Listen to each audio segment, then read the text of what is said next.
마태복음 14장을 보시면요, 지금 뭐 여러분들이 찾을 필요는 없습니다만은 예수님께서 무리를 걸어가시는 이적이 나옵니다. 그게 마태복음 14장 22절부터 33절까지의 내용인데요. 이 말씀 안에는 22절부터 33절 안에는 즉시라고 하는 말이 3번이나 나옵니다. 그래서 처음에는 22절에 나오거든요. 띄워주셨습니다. 우리 예수께서 즉시 제자들을 재촉하사 자기가 무리를 보내는 동안에 배를 타고 앞서 건너편으로 가게 하시고, 이렇게 되어 있습니다. 그래서 즉시 오병이어의 기적이 있은 후에 예수님은 자신이 직접 군중들을 내보내시면서 제자들에게는 서둘러서 먼저 배를 타고 건너편으로 가라고 재촉을 합니다. 제자들이 군중 속에 그냥 있다가는 비본질적인 일에 휘말릴 것이므로 즉시 떼어내서 배를 타게 하셨던 것입니다. 냉정한 모습이죠. 우리도 뭔가 좋은 일이 막 이렇게 일어나고 난 다음에 그거를 좀 자기가 누리려고 하다 보니까 비본질적인 그런 욕심들이 이렇게 막 일어나거든요. 그러니까 예수님께서 아예 차단시키셔서 너희들 먼저 다 떠나가. 그러니까 원래는 이렇게 집회가 끝나면은 이렇게 주도하셨던 분은 먼저 나가고 그 다음에 제자들이 뒷마무리를 해야 되는데, 예수님은 너희들 먼저 가라 그러고 예수님이 뒷마무리를 하신 겁니다. 여러분 그 즉시를 여러분들이 기억하셔야 되고요. 또 하나, 두 번째로는 그러니까 오병이어의 기적으로 한창 부풀어 오르는 그런 세속적인 욕망을 단숨에 즉각 끊어버리시겠다고 하는 의도고요. 두 번째는 27절에 보면 예수님께서 즉시 이르시되 안심하라 나니 두려워하지 말라, 이렇게 되어 있습니다. 자, 제자들은 지금 풍랑의 그런 무서운 풍랑도 무서운 데다가 저쪽에서 희끄무레한 그런 어떤 귀신까지 나타났어요, 지금. 예수님을 보고 그렇게. 그래서 두려움에 떨게 되는데요. 정신들이 반쯤은 나간 채 와들와들 떨고 있었습니다. 이런 사람들을 보고 예수님은 즉시 안심하라, 내니 두려워하지 말라, 이렇게 말씀하고 있습니다. 여러분 지금도 여러분들이 잘 이렇게 잘 경계도 하시고 위생관리도 하시고 그러셔야 되지만 너무 두려워하는데 얼굴 표정이 지금 오늘 주일날 얼굴 표정이 너무 이상한 것 같아요. 근데 우리 주님께서는 어떤 위험에 처했을 때에, 우리가 위험에 처했다 싶을 때에 즉시 나타나십니다. 즉시 나타나셔요. 그래서 그게 27절에 이런 사람들을 보고 예수님은 즉시 안심하라, 내니 두려워하지 말라 라고 말씀하심으로써 지체 없이 저들의 두려움을 몰아내고 안정시켜 주셨습니다. 그리고 이제 세 번째, 마지막에 31절에 보면 예수께서 즉시 손을 내밀어 그를 붙잡으시며 이르시되 믿음이 작은 자여 왜 의심하느냐 하시고 이렇게 말씀하고 있습니다.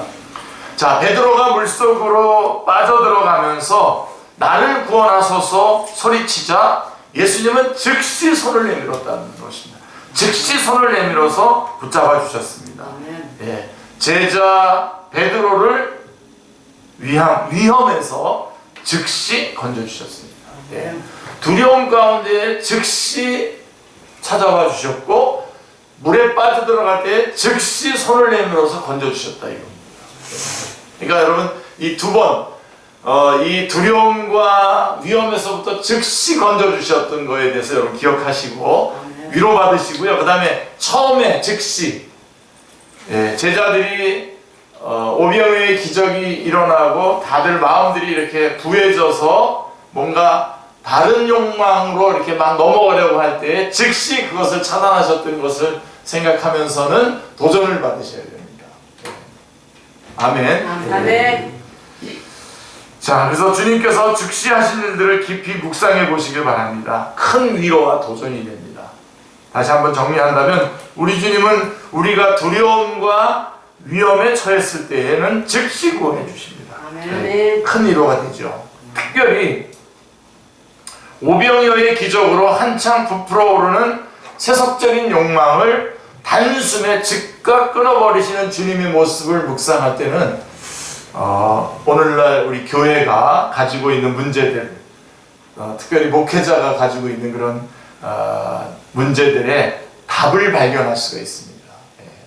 목회자들이 오늘 우리 전사님께서 하나님 앞에 기도하면서 목사님이 이 교회뿐만 아니라 또 전체적인 기독교의 전체적인 흐름을 이끌어갈 수 있는 그런 목회자가 되기를 기도해 주셔서 참 감사해요. 저희 어머니가 항상 제가 어디 나갈 때마다 항상 기도받고 나갔거든요. 기도해 주면 항상 기도하셔요. 깨끗한 목회자가 되라. 그러고서 뭐라고 기도하시면 세계적인 목사님이 되라고 항상 그랬어요.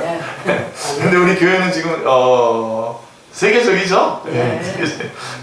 그러니까 그랬는데 제가 말씀드리려고 하는 것은 만약에 교회가 그리고 목회자가 마음이 부해져가지고 뭔가 이렇게 부한 마음이 돼가지고 기독교가 하지 않아도 되는 우리 그리스도인들이 하지 않아도 되는 것에다가 이렇게 접근해가지고 거기서 뭔가 더 어떤 유희와 쾌락을 누리려고 이렇게 높은 마음으로 있는 것에 대해서 우리 오늘 말씀 보면 아주 즉시 끊어버리시는 모습을 보게 됩니다.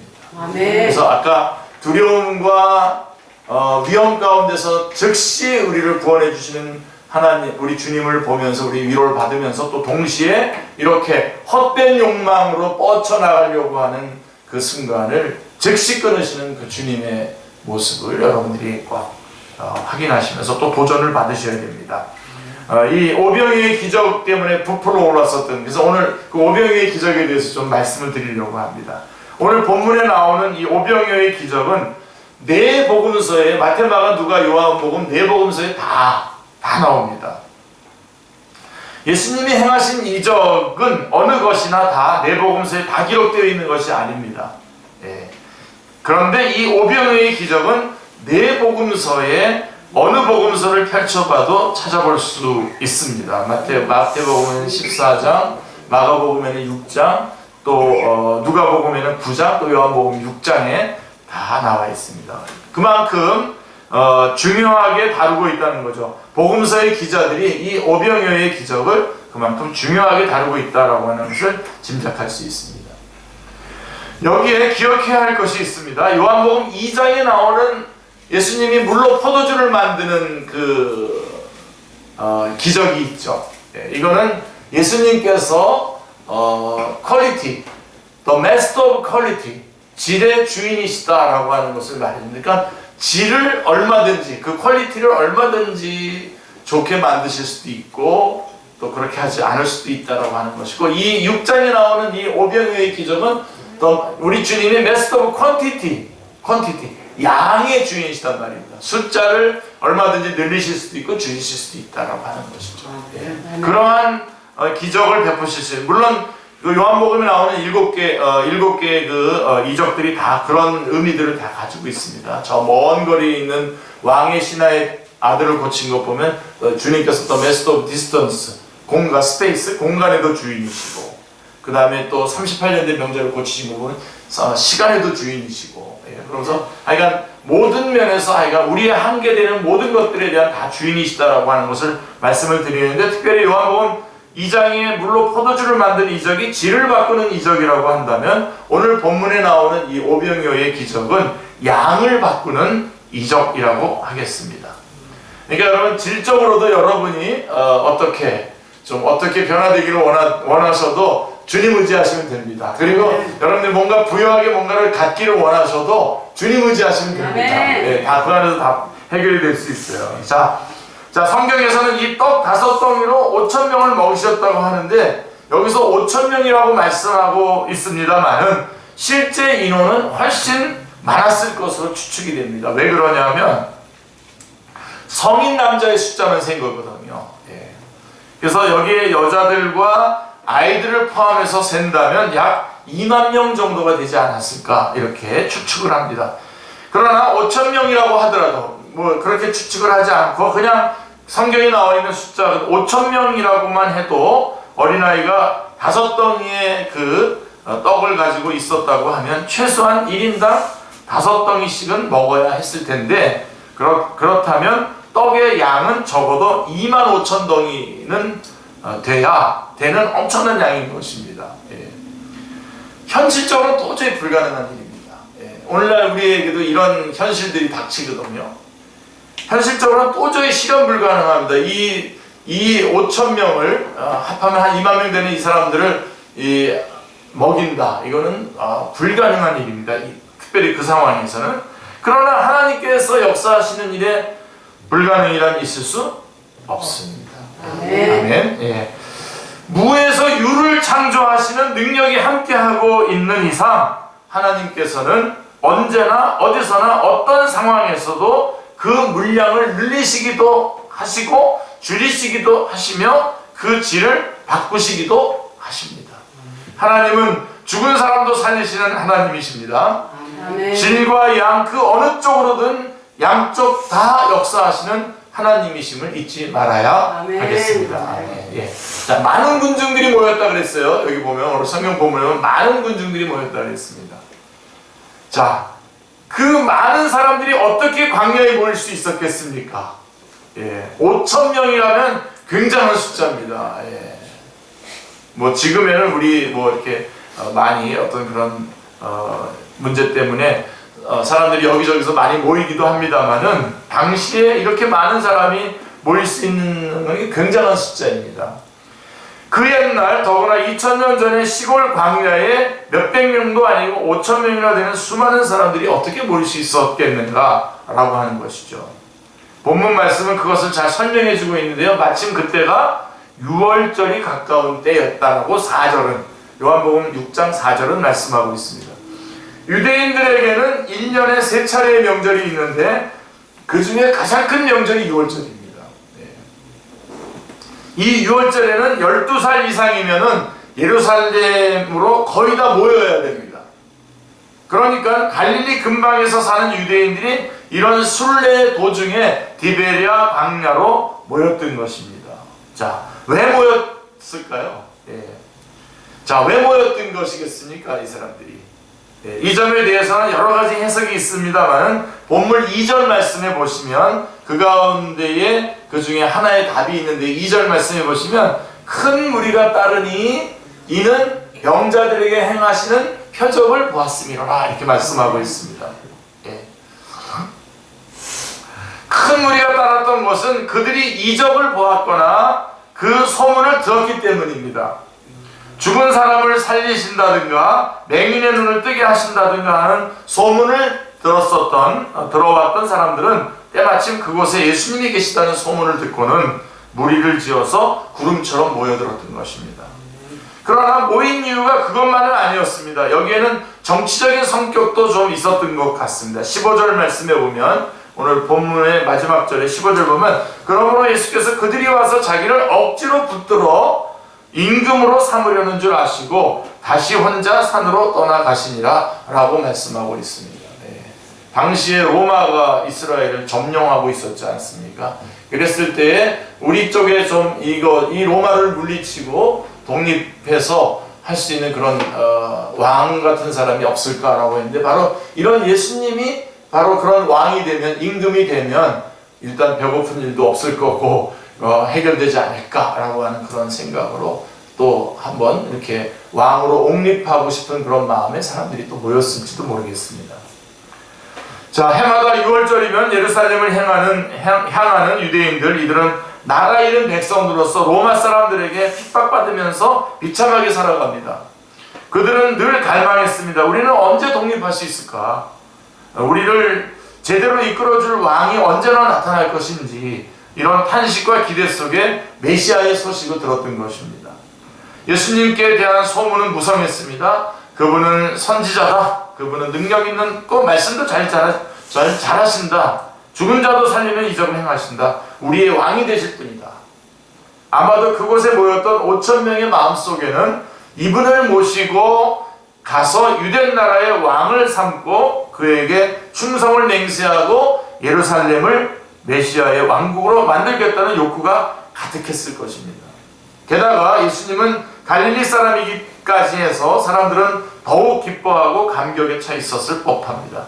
그렇게 하나둘씩 모여들기 시작한 사람들이 5,000명이 되기에 이르렀던 것입니다. 자, 예수님의 주위에 모여들었던 사람들은 예수님께 귀를 기울였습니다. 예수님의 말씀에 귀를 기울였습니다. 생각해보면 여러분 5,000명인데 그 들판입니다. 예수님 그 실내도 아닌 그 광야에서 맨소리로 설교를 하셨으니 그 상황이 얼마나 어려웠겠습니까? 아마도 제가 추측하기로는 앞에 있는 몇 사람들이 대표적으로 듣고 나머지 사람들은 저 앞에서 좋은 말씀을 하고 계실 것이라고 추측하면서 그냥 바라보고만 있었을 것입니다. 요즘은 뭐 마이크로 대고 막 쫙 하지만 그때는 그게 없었으니까요. 그러나 경이롭게도 그곳에 모인 사람들은 설교를 하시는 예수님을 지켜보면서 완전히 도취되고 말았어요. 마치 우리 축제교회 성도님들이 우리 설교 들을 때마다 완전히 도취되듯이 쫙 빠져들듯이 쫙 빠져들어가지고 시간 가는 줄 모르고 많은 시간이 흘렀어요. 완전히 심취한 사람들은 점심때가 지나고 저녁때가 가까워온다는 것마저 잊어버린 채 흠뻑 예수님의 말씀에 젖어 있었습니다. 우리 축제교회 성도님들도 말씀 전할 때마다 이렇게 낮에 점심때부터 시작해서 저녁때까지 계속 말씀을 전해도 말씀에 흠뻑 젖으시는 그런 우리 그리스도인들 되시기 바랍니다. 제가 중국 가면 이렇게 합니다. 이렇게 쭉 이렇게 그러다가 이제 그렇게 다 잊어버리고 말씀에 흠뻑 젖어 있다가 어스름녘이 되어서야 이제 어둑어둑해지니까 자신들이 돌아가야 할 만큼 시간이 경과했다는 것을 깨닫기 시작합니다. 자, 말씀을 끝낸 다음 예수님은 돌아가려고 하는 사람들을 보고 생각을 하셨습니다. 복음서들, 특별히 마가복음 8장 2절 3절 등을 보면 예수님께서는 만약 저희들을 굶겨서 보내면 저희들이 길에서 기진할 것에 대해서 염려하셨어요. 이 사람들이 이렇게 말씀에 빠져가지고 시간도 다 잊어버리고 식사도 제대로 안 하고 지금 그냥 갈 텐데 그냥 흩어지게 되면 이 사람들 다 기진할 것이다 라고 하는 거죠. 여러분 위로가 되지 않습니까? 우리 주님께서는 우리가 기진하는 것도 다 알고 계십니다. 그러니까 여러분 그냥 그대로 계시면 하나님이 아십니다. 대부분 우리 기도하거나 이렇게 신앙생활 하시는 거 보면 마치 하나님이 내가 겪고 있는 일들을 모르고나 계신 것처럼 굉장히 짜증스럽게 퉁명스럽게 대들면서 이렇게 신앙생활 하시는 분들 계신데 그러지 마시고요. 다 알고 계십니다. 그리고 또 여러분들이 알려주세요. 여러분 우리 주님께서 벌써 다 알고 계십니다. 여러분 한번 이 상황을 묵상해 보시길 바랍니다. 한번 상황을 보세요. 그 넓고 황량한 광야에 5,000명의 굶주린 사람들이 모여 있습니다. 이들을 걱정하시는 예수님을 한번 생각해 보십시오. 마태복음 14장 16절에 보면 예수님께서 제자들에게 이렇게 말씀해요. 너희들이 먹을 것을 줘라 라고 이렇게 말씀하십니다. 자, 그러나 그 말씀을 들은 제자들의 반응은 각기 다릅니다. 문제에 대응하는 자세에는 크게 세 가지 유형이 있다고 볼 수 있는데요. 오늘 말씀에 보면 그런 그 첫 번째 유형이 뭐냐면 지금 이렇게 예수님께서 너희들이 먹을 것을 주라 그랬고 5,000명을 먹일 수 있는 그런 그 상황이 아니잖아요. 지금 굉장히 한 2만 명이나 되는 사람들을 예수님께서 명령하셨지만 어떻게 해야 됩니까 이거를? 근데 이거에 대해서 세 가지 반응이 나와요. 첫 번째 반응이 뭐냐면 회피적인 반응입니다. 배고픈 거야. 뭐 지들이 지금 정신없이 있다가 배고픈 건데. 우리는 말씀을 전하는 사람이니까 우리가 먹는 것까지는 신경 쓸 거 없지 않느냐라고 생각합니다. 물론 여러분 복음을 전하는 거는 복음만 전하면 되는 거지만 여러분 선교한다 그랬을 때는 가서 그들의 먹을 것과 사회적인 책임도 같이 져줘야 돼요. 복음 전파와 사회 책임이 같이 가야 됩니다. 그래서 마가복음 6장 36절에 보면 무리를 보내어 두루 촌과 마을로 가서 무엇을 사먹게 하옵소서라고 이렇게 회피를 하는. 그래서 사람들이 굶건 말건 나와는 상관이 없으니 그냥 보내자는 무관심한 반응입니다. 근데 여기 이제 이렇게 무관심하게 반응하는 회피적인 반응을 하는 사람이 있었고, 그 다음에 또 하나는 이제 계산적으로 반응하는 사람이 있었어요. 계산적으로. 대부분 이제 똑똑한 사람들이 이러죠. 요한복음 6장 7절에 보시면 빌립이 이렇게 말을 합니다. 조금씩 받게 할지라도 200데나리온의 떡이 부족한데요. 200데나리온의 떡이 200데나리온은 있어야 된다는 겁니다. 지금 돈이. 한 데나리온이 하루 품삯이에요. 하루 우리가 노가다 뛰면 얼마 받는지 요즘 잘 모르겠습니다. 제가 몇 년 전에는 한 7만 원 받는데요. 얼마 받는지 모르겠는데 우리 자주 노가다 뛰시는 우리 그러니까 어떻게 보면 1년치 한 사람이 1년치 연봉이죠. 1년치 연봉을 들어가야 된다. 자, 명확히 드러나고 있습니다. 시장길을 없앨 정도로만 먹여도 이 무리를 먹게 하려면 200데나리온의 돈이 들겠다고 머릿속으로 열심히 계산하는 모습을 떠올릴 수 있습니다. 한 사람은 문제를 회피하려 하고 한 사람은 될까 안 될까를 계산하고 있습니다. 어떻게 보면 상식적인 사람들이요, 이성적이며 똑똑한 사람들입니다.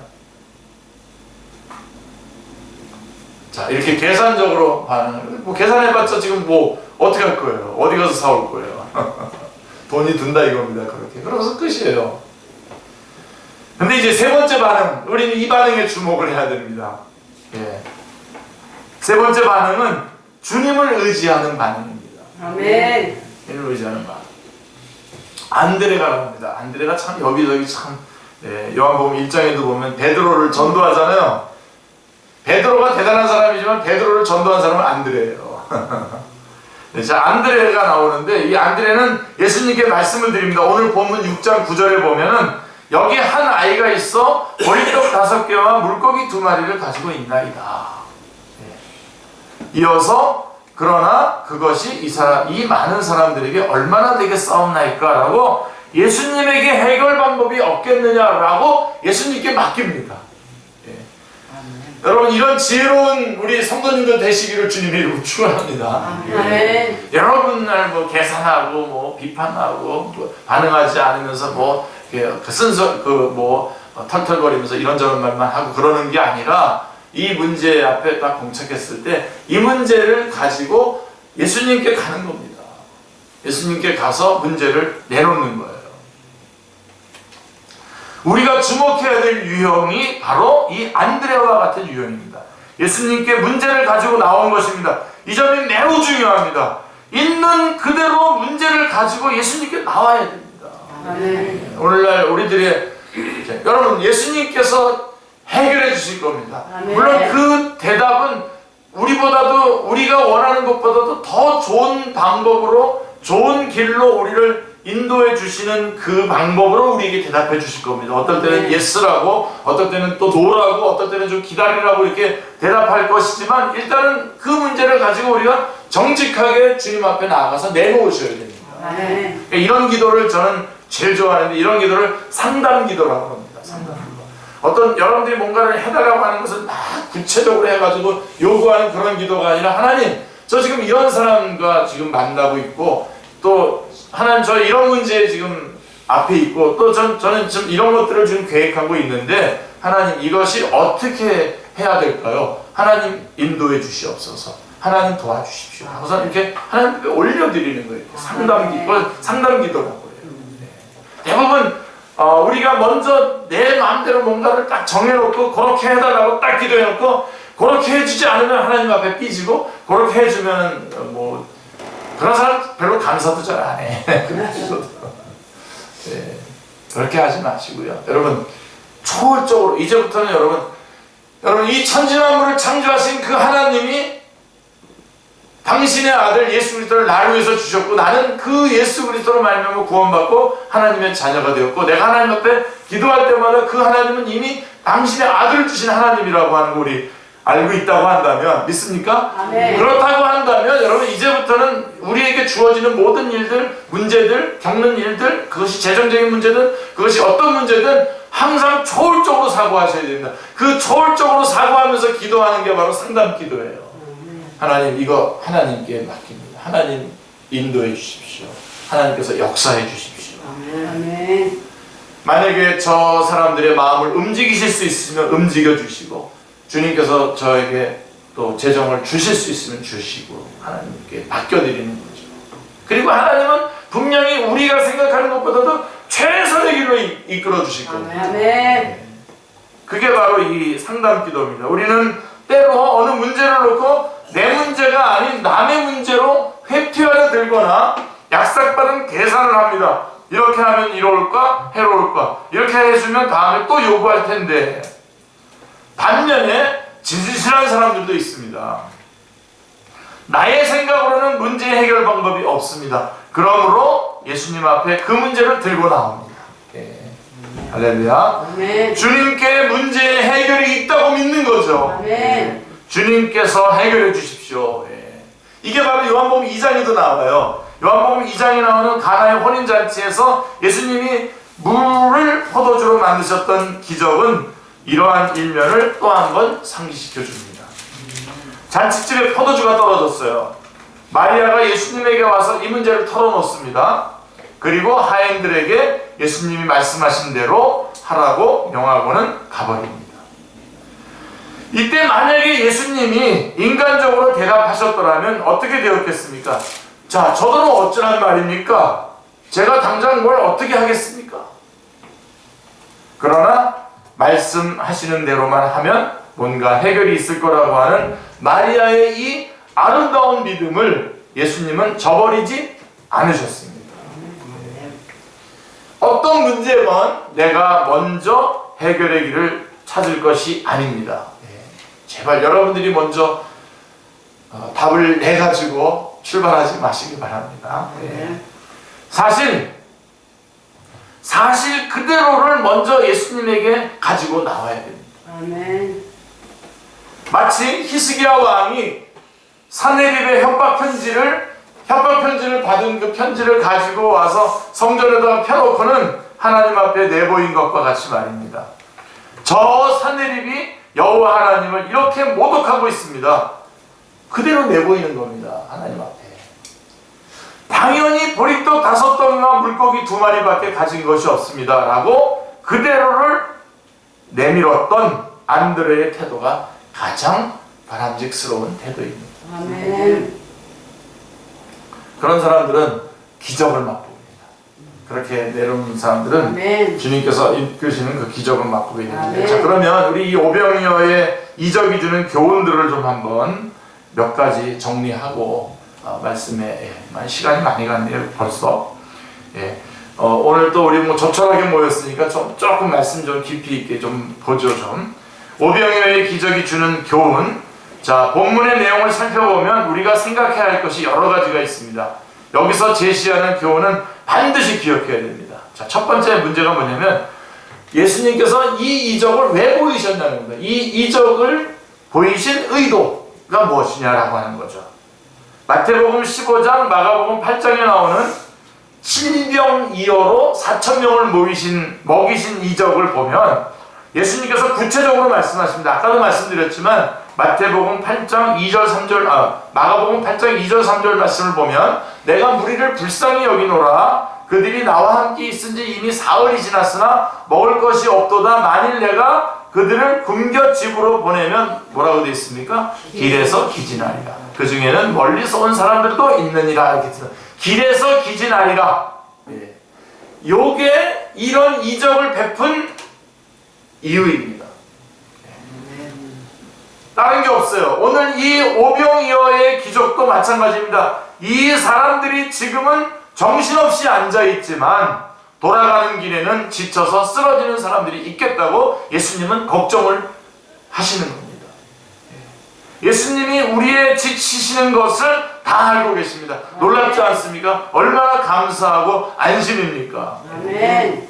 예수님이 행하시는 모든 이적의 동기가 바로 국률에 있는 것입니다. 국률. 긍휼이 이적의 자리입니다. 긍휼이 기적의 자리, 사랑이 기적의 자리입니다. 상대방에 대해서 안타깝게 생각하는 것이 기적의 역사가 일어나는 자리인 것입니다. 예. 고통받는 환자를 불쌍히 여겨서 병을 고쳐주셨습니다. 죽은 아들 때문에 울고 있는 과부를 불쌍히 여겨서 그 아들을 살려주셨습니다. 불쌍히 여기는 마음 속에 이적의 능력이 있습니다. 할렐루야. 예. 이것은 무엇을 의미합니까? 이적 자체에는 아무런 조건이 없습니다. 이적 자체에는 아무런 조건이 없어요. 예? 이거 꼭 붙잡으셔야 됩니다. 이거 잘못 붙잡으면 엉뚱한 기독교를 만들어요. 이적 자체에는 아무런 조건이 없어요. 단지 불쌍히 여기는 마음, 불쌍한 마음이 그 출발 지점입니다. 우리도 선한 일을 할 때에 어떤 조건을 걸지 말고 불쌍히 여기는 그 마음으로만 해야 하겠습니다. 아멘. 선물을 주면서 말을 많이 하는 것은 주지 않는 것만 못하다라고 하는 탈무드의 말처럼 조그마한 선행을 하면서 요란스럽게 떠벌리려고 하지 말아야 됩니다. 이적을 행하신 예수님도 말없이 조건 없이 하셨다는 사실을 기억해야 된다. 단 한 가지, 우리가 칠병이어의 기적에서 나온 것처럼 그들이 기진하리라.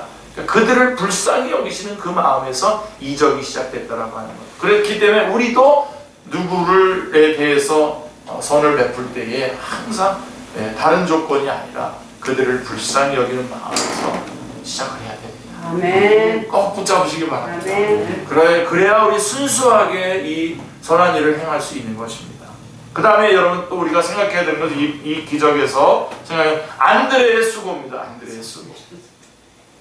안드레는 사람들이 지쳐 쓰러지게 된 사건을 예수님에게 가지고 왔습니다.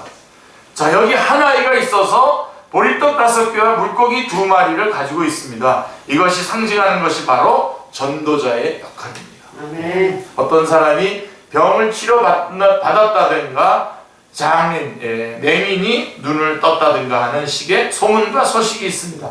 자, 중간에 중보적인 수고를 했던 사람이 있다는 것입니다. 그 소식을 듣게 해준 사람이 있단 말이에요. 굉장히 중요해요. 이 오병이어의 기적이지만 그런 기적이 일어나기까지 그 역할이 그 소식을 전해주는 그 내용을 알려주는 그 전달자가 있었다는 겁니다. 그게 전도자의 사명입니다.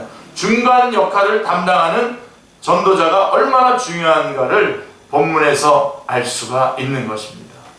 그리고 우리가 또 하나 여기서 붙잡아야 되는 것은 뭐냐면 보리떡 5개와 물고기 2마리를 가지고 있던 그 어린아이의 자세입니다. 어린아이의 자세. 자, 오병이어는 아주 적은 것이었습니다만은 이 어린아이가 가지고 있는 것은 전부였습니다. 전부. 내가 먹으려고 가져온 음식을 왜 주느냐? 내 것이니까 나만 먹겠다. 만약에 이 어린아이가 이렇게 했다면 어떻게 되었겠습니까? 어린아이는 내가 먹기보다는 예수님께 드리겠다고 하는 순수한 마음으로 그것을 내놓았던 것입니다. 아멘. 사도행전 5장에 나오는 아나니아와 삽비라하고는 얼마나 다릅니까? 그 아나니아와 삽비라는 그것을 가지고 명분은 내가 헌금했다고 해놓고 사실은 얼마의 금액은 빼놨잖아요. 그날 다 죽었어요. 두 사람 다. 물론 초대교회니까 대놓고 사실 그런 식으로 오늘도 대한민국이 다 죽었죠. 우리도 다 죽었는데 사실은 자, 오늘 말씀을 통해서 다시 돌아와서 자, 이 어린아이는 내가 먹을 거지만 이거 말씀을 전하신 예수님이 드셨으면 좋겠다. 그래가지고 내놓은 거예요. 자, 그래서 만약에 이 어린아이가 이거 내놓으면 5,000명이 다 먹게 될 거라고 하는 믿음을 가지고 내놓은 게 아니에요. 그 자리에 있던 누구도 언감생심 그런 생각을 하지 못했습니다. 중요한 것은 바로 이 점입니다. 우리가 하나님 앞에 드려야 할 것이 있습니다.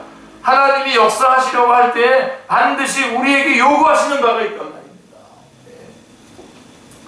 너무나 좀 약간은 좀 떨어지는 그런 이야기겠지만 여러분 어떤 한 분이 계속 자기가 정말 하나님 저 복권에 한번 당첨되게 해달라고 간절히 기도했답니다. 정말 간절히.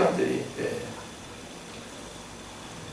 근데 안 들어주시니까 계속해서 막 그냥 밤 철야 기도를 하면서 막 금식을 하면서 기도를 하는 거예요. 이제 하나님이 이제 어느 날 응답을 하셨어요. 야, 너 복권 좀 사라. 무슨 얘기인지 아세요?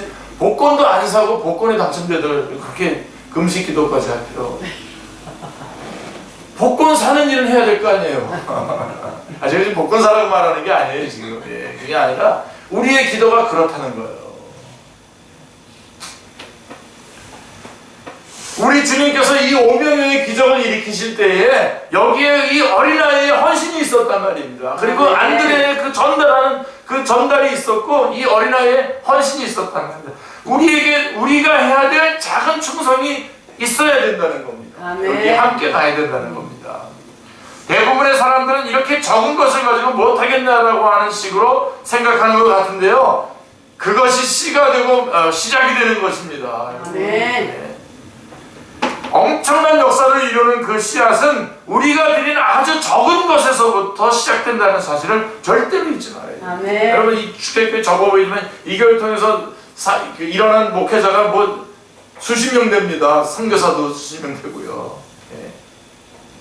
조그만 교회가 조그맣게 뭔가 모여가지고 옹알옹알 예배하고 설교하고 찬양하고 그러는 것 같지만 이걸 통해서 하나님의 역사들이 일어나는 겁니다. 얼마 전에 제가 말씀으로 섬기는 선교사 어머니 기도회가 있지 않습니까? 요즘은 장소를 바뀌면서 조금 못하고 있는데요. 그때 당시에 아프가니스탄에 그 차를 사라고 우리 어머니들이 권사니까 선교사를 보내신 어머니들이 모여서 기도회를 하는 그 어머니들이 무슨 돈이 많지 않지 않습니까? 다 모아가지고 10만 원을 모아서 아프가니스탄에 선교사님 사역하는데 차를 사라고 10만 원을 보낸 거예요. 덕도 없죠. 차는 어떻게 삽니까? 10만 원으로. 덕도 안 되는데 이게 시드머니가 돼가지고요. 그래서 어느 날 그 지역에 미국의 한인교회 팀이 사역을 하러 온 거예요. 와서 이 이야기를 들은 거예요.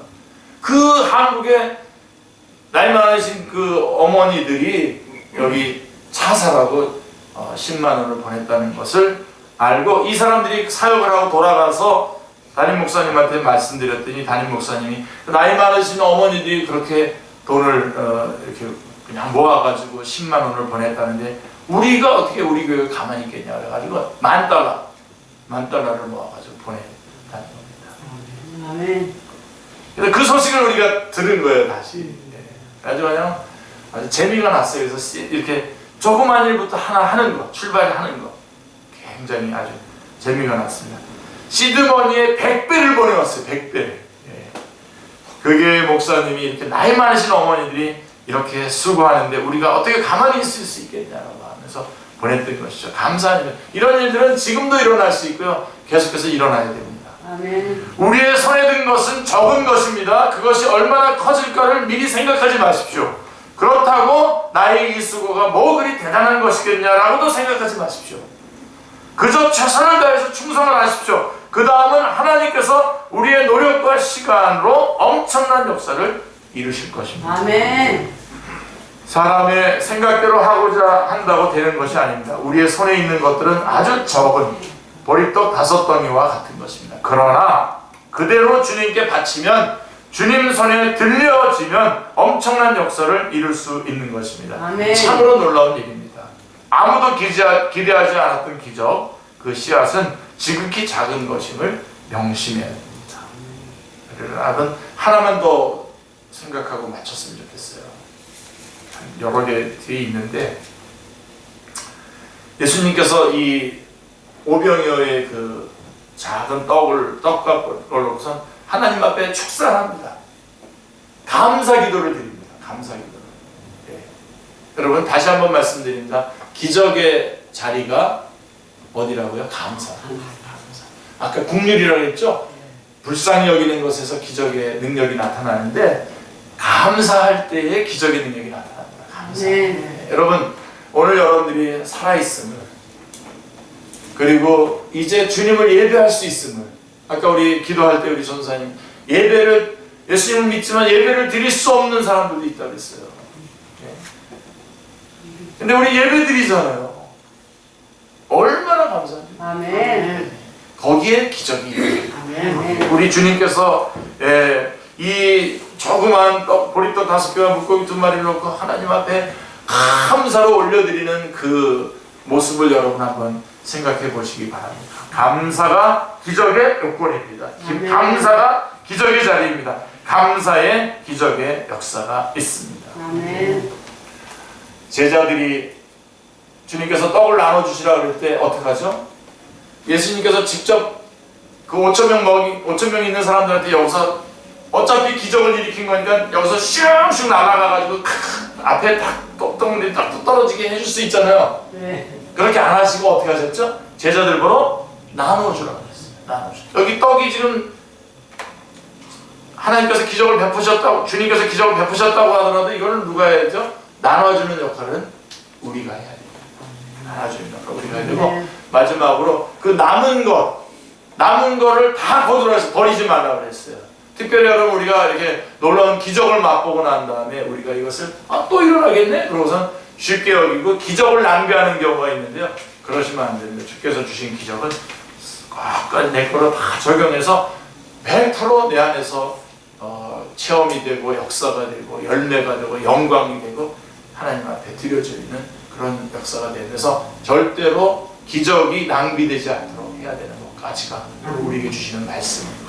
특별히 여러분 우리 어린아이의 이 헌신, 우리 주님 이거 드시면 힘이 나시겠구나 하고선 순수한 마음으로 드렸을 때 그것이 기적의 역사를 이룬 것을 기억하시길 바랍니다. 기도하겠습니다. 하나님 너무나 감사합니다. 오늘도 이렇게 하나님 많은 우려가 있었지만 우리 사랑하는 주의 식구들 주님 앞에 달려나와 하나님 앞에 예배드리며 또 귀한 말씀 듣고 또 결단하고 위로받게 해주시니 하나님 감사합니다. 하나님 저희들만 이렇게 예배를 드렸는데 하나님 예배 드리지 못한 우리의 식구들 또 드려야 되는데 드리지 못한 우리 많은 주님의 백성들 하나님께서 기억해 주시고 하나님 어서 속히 하나님 이 어려운 시간들이 지나가게 해 주시고 하나님께서 주시는 메시지들을 우리 우리들이 잘 깨달아 알고 하나님 앞에 두렵고 떨림으로 하나님 그 뜻을 따르며 기도하며 나아갈 수 있도록 은혜 베풀어 주시기를 원합니다. 특별히 오늘 주신 말씀 가운데 아버지 하나님께서 저희들에게 도전하신 것들 하나님 저희가 적은 것으로도 하나님 앞에 귀하게 쓰임받도록 드려지는 그런 어린아이와 같은 그런 믿음을 저희 가운데 허락해 주시기를 원합니다. 감사드리오며 주 예수 그리스도의 이름으로 기도드리옵나이다. 아멘.